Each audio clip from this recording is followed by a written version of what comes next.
Hello everyone, welcome back to my channel. আজকে আমি আপনাদের তৈরি করে দেখাবো কাঁচা আমের আমসত্ত্ব। চেষ্টা করেছি খুব সহজভাবে কাঁচা আম দিয়ে আপনাদের সাথে আমসত্ত্বের একটি রেসিপি শেয়ার করার জন্য। আশা করছি আপনাদের ভালো লাগবে। তো চলুন দেখে নেওয়া যাক কিভাবে মজাদার আমসত্ত্ব আমরা খুব সহজে তৈরি করে নিতে পারি। আমসত্ত্ব তৈরি করার জন্য প্রথমেই আমাদের লাগবে আম, আর এখানে আমি নিয়ে নিয়েছি কয়েকটা কাঁচা আম। এবার প্রথমে আমরা আমগুলো ভালো করে ধুয়ে নিচ্ছি। আম ধোয়া শেষ হলে আমগুলোর খোসা ছাড়িয়ে নিচ্ছি।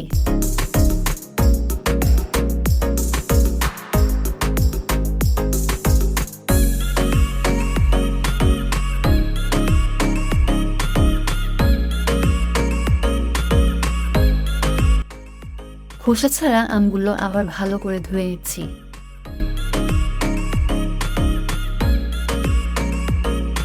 এবার আমগুলোকে ছোট ছোট টুকরো করে কেটে ভালো করে ধুয়ে নিতে হবে।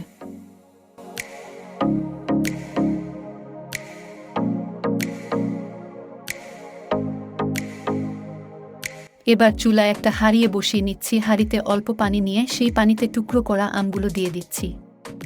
এবার আমপত্তের কালারটি সুন্দর করার জন্য একটু গ্রিন ফুড কালার মিশিয়ে নিচ্ছি, তবে এটি সম্পূর্ণ অপশনাল, আপনারা চাইলে বাদ দিতে পারেন।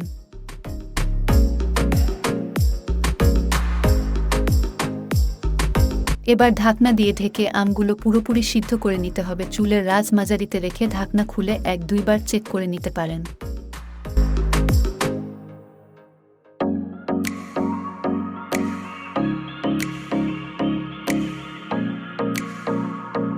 এবার সিদ্ধ পিউরিটুকু একটি বড় চালনিতে নিয়ে গরম অবস্থায় চেলে নিতে হবে।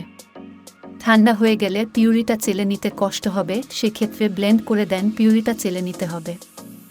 এবার পিউরিটুকু আবার একটি পাতিলে নিয়ে চুলায় বসিয়ে ভালো করে ফুটিয়ে নিতে হবে। পিউরিটুকু ফুটতে শুরু করলে এতে পরিমাণ মতো চিনি ও পরিমাণ মতো লবণ দিয়ে ভালো করে জাল করে নিতে হবে।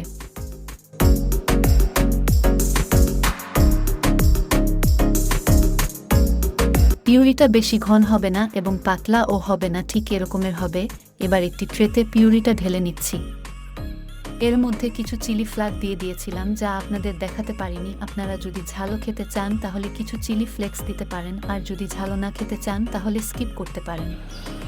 এবার চাইলে ট্রেটা রোদে দিয়ে অথবা গ্যাসের নিচে দিয়ে ভালো করে শুকিয়ে নিতে হবে।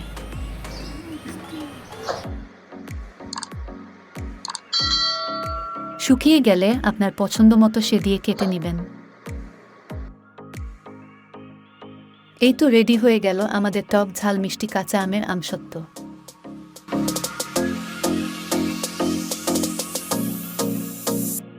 আর কালারটা দেখি হয়তো বা বুঝতে পারছেন এটি কতটা পারফেক্ট ও ইয়াম্মি হয়েছে। আশা করছি আপনাদের কাছে এই কাঁচা আমের আমসত্ত্বের রেসিপিটা ভালো লেগেছে, আর ভালো লাগলে লাইক, কমেন্ট এবং সাবস্ক্রাইব করে পাশেই থাকবেন। আজকের মতো তাহলে আমি এখানেই বিদায় নিচ্ছি। সবাই খুব বেশি ভালো থাকবেন। আল্লাহ হাফেজ।